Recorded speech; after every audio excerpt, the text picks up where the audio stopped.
Oh, hey, I'm Lauren Stephanie, and yes, that's really my last name. And I'm Van Corona, and the sponsorship of my last name is just about up. So I'm looking at you, Heineken.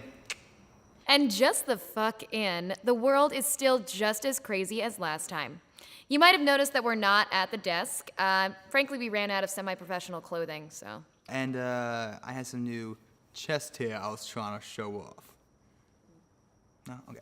So this first one's about hip-hop and Iggy Azalea. Do you want me to take it? Well, it's about Iggy Azalea, so it's not really about hip-hop. I'm so proud of you for saying that right now. It's the nicest thing I've ever said to you. It is. So a video surfaced online this week recorded by Lakers' DAngelo Russell of his teammate Nick Young admitting to infidelities on his fiancée Iggy Azalea, which of course is the third worst thing to ever happen to Iggy after her career in Twitter. DAngelo immediately went on defense and had a press conference to apologize that was so uncomfortable and filled with such crap that even the two caterpillars that call his face home started backing up, being like, yo, dude, I don't know him. This is messed up. How you doing right here? How's it been? Why don't you ever call me anymore? That is not ideal. Much like everything that has the misfortune of falling out of Donald Trump's mouth. This week was a tough one for the Donald. It was a real roller coaster.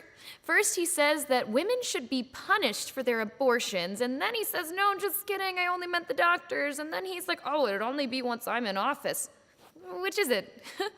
And then he pulled that crap on Cruz's wife, and when Anderson called him out on it, Trump responded with, I didn't start it, what do you expect? It wasn't me, I didn't start it.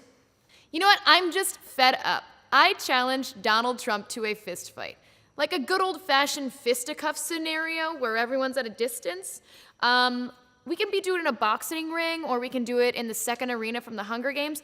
Either way, I'm going to slap the electrolytes out of you like Terry Crews, and it's gonna be great. And you know what? I did start it, and you can tell my mom. Daddy gonna be mad if you don't win, so you better hit him with that strong side. Yeah. And speaking of losers, a woman in Florida shot her husband when she found out he was having an affair.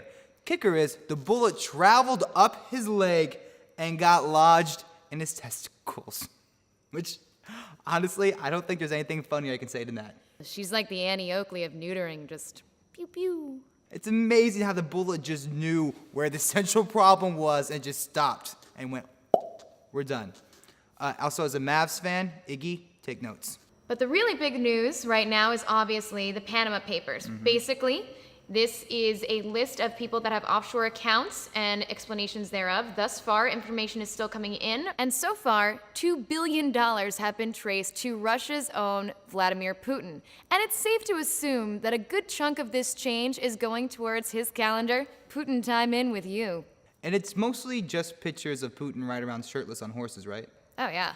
And Putin, if you need some chest hair, boo, I got you. And tell me, where can I find that calendar? It's probably on Amazon Prime.